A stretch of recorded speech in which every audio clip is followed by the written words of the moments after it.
Sobat Yani 144146, Anda masih bersama Pro 4 RRI Suara. Saat budaya, kembali saya hadir dalam ruang dialog Asta Cita, aspirasi dan cita-cita bangsa. Tempat kita berbincang tentang gagasan, inovasi dan semangat baru yang mendorong Indonesia maju, lebih mandiri dan berdaulat. Dan pagi ini Senin 8 September 2025, kita akan bahas topik yang menarik sekaligus menantang. Koperasi Merah Putih untuk generasi muda. Nah, Saat Budaya, apakah Anda sudah termasuk anggota dari Koperasi Merah Putih? Di tengah derasnya ekonomi digital dan gaya hidup instan, koperasi ini seringkali dianggap jadul atau tidak relevan dengan generasi muda. Tapi apa iya begitu? Dan kita akan mengenal sebuah gerakan koperasi baru, Koperasi Merah Putih, yang tidak hanya menyesuaikan diri dengan zaman tapi juga hadir untuk memfasilitasi mimpi dan potensi generasi muda Indonesia. Bedanya apa sih dengan koperasi yang biasanya kita tahu? Kita sudah bersama dengan Ketua Tim XP Desa De Java, Bapak Suryo Putro, begitu ya. Dan beliau juga penggagas aktif dalam pengembangan Koperasi Merah Putih di berbagai daerah. Selamat pagi Pak Suryo. Selamat pagi, Mbak. Kabar baik Bapak? Alhamdulillah. Ini masih stay atau mungkin sudah mulai keliling-keliling ini Pak? Sudah mulai berkegiatan? Sudah selesai step 1 kemarin. Kita Jawa Tengah, Jogja, dan Jawa Timur. Ini kita akan istirahat dulu. Nanti Jawa Barat, kemudian ke Banten. Kita juga sedang merancang untuk ke Sumatera. Waduh, ini ceritanya dari satu provinsi ke provinsi yang lain, ke kota yang lain, ini gara-gara Koperasi Merah Putih nih Pak? Enggak, sebenarnya gara-garanya kan kita pengen keliling desa. Momennya apa Koperasi Desa Merah Putih yang sudah punya sudah punya percontohannya kan. Kita Baik. Bapak, tema kita adalah Koperasi Merah Putih untuk generasi muda. Tapi sebelum kita bahas Koperasi Merah Putih, mungkin juga kita akan kembali mengingatkan pada masyarakat. Ini sebetulnya nih Pak, bedanya apa sih Pak antara koperasi yang biasa pada umumnya kita tahu begitu nih dengan Koperasi Merah Putih ini? Bedanya koperasi biasa dengan Koperasi Merah Putih adalah privilege. Jadi keistimewaan yang diberikan atau fasilitas yang diberikan oleh pemerintah ya, dalam hal ini Pak Presiden Prabowo memberikan fasilitas untuk Koperasi Desa Merah Putih lebih cepat berkembang. Kayak gitu. Berarti untuk Koperasi Merah Putih ini lebih banyak andil dari pemerintah untuk pengembangannya, begitu? Fasilitasi. Fasilitasi. Ada teman-teman yang mungkin beranggap bahwa ini koperasi top down, dibangun dari atas, tapi sebenarnya enggak.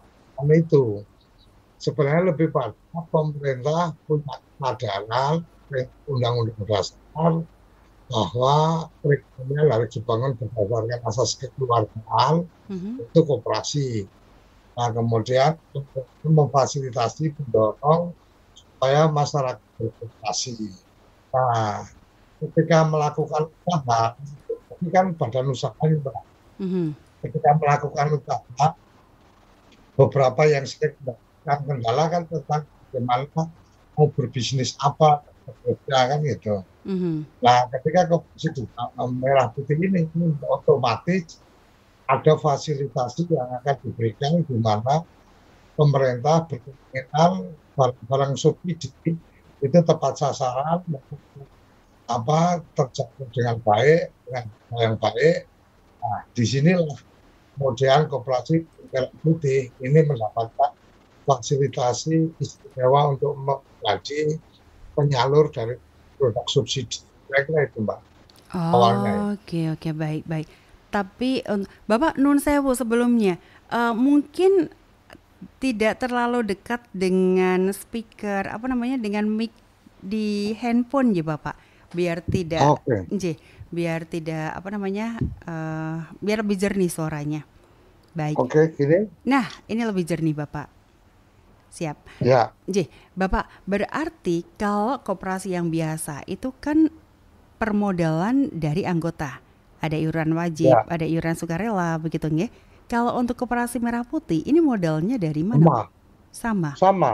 Mhm. Jadi prinsip koperasi itu pada umumnya adalah modal berdasarkan apa simpanan anggota, ada simpanan wajib, ada simpanan pokok. Mhm. Tetapi kan ada modal dari pihak-pihak lain, bisa dari pinjaman, bisa Mhm. dari hibah dan seterusnya kan gitu. Bisa Mhm. juga penyertaan modal, kan ada aturan juga tentang Mhm. apa penyertaan modal kan kira-kira itu. Jadi Mhm. jadi sangat mungkin koperasi menjadi lebih cepat punya kekuatan karena ada kekuatan pinjaman modal atau ada penyertaan dari apa.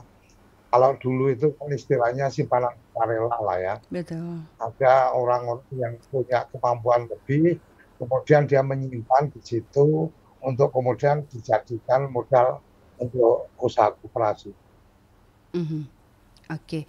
Berarti secara prinsip untuk keanggotaan, permodalan ini tidak jauh berbeda. Hanya saja dalam kegiatannya Koperasi Merah Putih ini menjadi satu wadah untuk fasilitasi kegiatan-kegiatan dari pemerintah untuk masyarakat. Mungkin bisa dibilang begitu nggih? Satu apa menjadi jalur distribusi barang-barang subsidi yang sekarang kita tahu masyarakat ini kan mendapatkan barang subsidi, tapi kan harganya tidak sesuai yang ditetapkan oleh pemerintah, Mbak. Jadi Hmm. umpama nih tabung LPG yang untuk apa masyarakat apa kelompok masyarakat tertentu yang 3 kilogram itu kan sekarang satu tidak tepat sasaran ada beberapa. Artinya orang-orang yang berkemampuan tetap membeli yang bersubsidi. Ada juga kemudian tabung yang bersubsidi ini yang mestinya negara atau pemerintah sudah menetapkan harga eceran tertinggi itu yang kalau tidak salah sampai di harga 19 gitu kan. Itu masyarakat ada yang bisa mendapatkan harga 22, 21, 20.000, bahkan ada yang sampai 25.000. Artinya ada masalah dengan distribusi ini tidak sesuai dengan yang diharapkan oleh pemerintah dalam konteks memberikan subsidi. Nah, dengan koperasi desa merah putih ini, maka diharapkan rantai pasok itu berjalan dengan lancar dan tepat sasaran. Tidak hanya LPG, tapi juga pupuk, kemudian beras, SPHT, kemudian ada minyak kita dan seterusnya. Mhm. Itu kan beberapa masyarakat mendapatkan harga lebih dari harga eceran tertinggi yang sudah ditetapkan oleh pemerintah. Baik. Injih. Nah, ini terkait untuk generasi muda. Bagaimana cara koperasi untuk menarik minat generasi muda agar mau bergabung dan manfaatnya apa jika bergabung dengan kegiatan Koperasi Merah Putih ini, Pak? Satu, kalau bicara generasi muda kan sekarang mungkin banyak yang berpandangan koperasi itu jadul. Koperasi itu apa mungkin pengelolaannya nggak profesional dan seterusnya. Hari ini Kementerian Koperasi sudah memfasilitasi aplikasi. Jadi kalau mau daftar koperasi nggak perlu datang ke kantor koperasi, sudah bisa menggunakan aplikasi. Kemudian apa ketika kemudian dia ingin tahu kegiatan koperasinya, dia bisa melihat dari Android-nya untuk kemudian aktivitas koperasinya apa ini dan seterusnya. Ini apa artinya digitalisasi yang sudah lekat dengan anak-anak muda itu sudah disupport oleh Kementerian Koperasi, Mbak. Jadi apa yang membuat tertarik ya, yaitu salah satunya bahwa kemudian tidak ribet kayak zaman dulu itu kan, harus datang, harus daftar, harus tanda tangan, ini itu membuang waktu. Sekarang cukup dari rumah sambil rebahan juga bisa kan gitu. Mhm. Nah, kemudian apa manfaatnya? Manfaatnya banyak sekali menurut saya ketika kemudian anak-anak muda ini punya ide-ide kreatif yang bisa dikembangkan di koperasinya.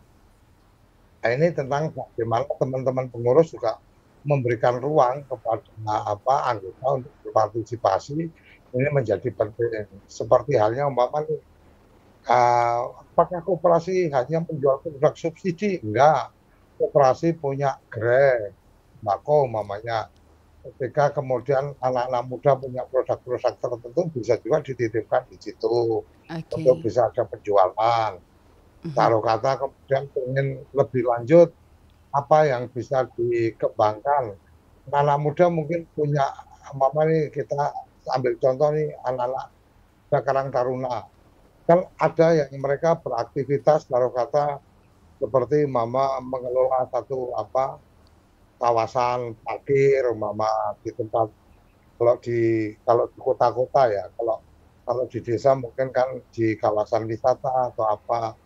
Ini kan bisa kemudian dikolaborasikan menjadi bagian dari unit koperasi untuk kemudian kawasan itu dikelola parkirnya oleh koperasi, tapi yang kemudian menjadi pelaksananya adalah anak-anak muda itu. Mhm. Jadi banyak hal yang bisa dikembangkan, tinggal bagaimana kawan-kawan ini kemudian melihat koperasi sebagai satu gerakan ekonomi dan melihat koperasi sebagai alat untuk kemudian membantu diri sendiri bersama-sama, Baik. membantu diri kita secara bersama-sama. Mhm. Kira-kira itu, Mbak. Jadi banyak hal yang Jih. sangat mungkin dikembangkan dengan adanya koperasi ini, tetapi ya harus dimulai dari kawan-kawan bergabung ke koperasi, memberikan Mhm. ide, gagasan apa yang bisa Iya. dikembangkan. Setidaknya Kira-kira itu, Mbak. iya, setidaknya bisa menjadi satu wadah bagi generasi muda untuk mengembangkan diri. Baik, Bapak yang terakhir ini harapannya ke depan agar koperasi ini benar-benar jadi kekuatan ekonomi terutama untuk generasi muda Indonesia. Ya, kalau harapannya sebenarnya saya melihatnya satu, pemerintah sudah memberikan fasilitasi yang luar biasa terkait dengan platform aplikasi dan seterusnya. Yang kedua, bahwa kemudian ada fasilitasi yang akan diberikan ketika kemudian kawan-kawan ini bisa menggerakkan kooperasinya. Kalau kata nih anak-anak muda petani di desa, anak-anak muda petani, kan mereka juga bisa mengambil peran ketika kemudian ini menjadi bisnis mereka, mereka terlibat dalam bisnisnya. Taruh kata yang paling gampang oke, anak-anak yang punya kendaraan bermotor dan seterusnya, ketika kemudian dia bisa berkoordinasi dengan pihak koperasi, kan dia juga bisa memberikan layanan antar nih. Kalau pesan barang-barang tertentu ke koperasi cukup melalui WA, nanti diantar. Nah, yang mengantar anak-anak muda ini kemudian membuat ada jasa pengantaran, kan wajar ketika kemudian ibu-ibu tidak harus datang ke gerai belanja tabung umpamanya, kemudian dia beli tabung, kemudian diantar oleh anak-anak muda ini, kemudian dilayani untuk pemasangannya, keamanan supaya pasang rapi dan seterusnya. Kemudian dia membayar lebih di atas itu, kan artinya itu menjadi tambahan jasa yang bisa dilakukan oleh anak-anak muda. Itu satu. Yang kedua, taruh kata ketika kemudian tertarik di urusan pertanian, kan bisa juga kemudian mencermati ini potensi pertanian yang ada di desanya apa. Anak-anak muda ini juga kemudian menggunakan atau memanfaatkan koperasinya untuk kemudian menjual secara offline, namanya seperti yang kita bisa lihat sekarang sudah ada nih, kan ada tuh yang di Wonogiri anak-anak muda pada jualan pete secara online, jualan kentang secara online dan seterusnya. Itu kan sangat mungkin dilakukan oleh anak-anak muda kita yang memang paham digital, yang kemudian dia mendapatkan kemanfaatan bisnis, bahwa koperasi yang mengkoordinir, memfasilitasi, oke, ini dikasih fasilitas tempat dan seterusnya. Ketika kamu jualan, maka ada keuntungan yang kemudian menjadi hak kamu dan seterusnya. Ini kan sangat mungkin dikembangkan. Jadi harapan ke depan ya anak-anak muda kita melihat koperasi sebagai satu ruang peluang bisnis untuk mereka dan menggerakkan kesempatan untuk mereka mendapatkan bisnis atau pekerjaan. Kira-kira itu. Iya, baik. Bapak, terima kasih untuk kebersamaannya pagi ini. Sukses terus Bapak, selalu sehat juga untuk bisa terus Amin. berbagi kebaikan di daerah-daerah lain, terutama untuk mengungkit koperasi Merah Putih ini. Selamat Siap. pagi Bapak, matur nuwun. Matur nuwun, Mbak. Salam Saat untuk budaya, semua. Waalaikumsalam warahmatullahi wabarakatuh. Saat budaya, Kak Mas Bayu, semoga yang telah disampaikan hari ini bisa membuka mata, membuka pikiran kita semua bahwa koperasi bukan sekedar warisan lama, tetapi juga menjadi kekuatan ekonomi ke masa depan yang adil, partisipatif, dan berkelanjutan.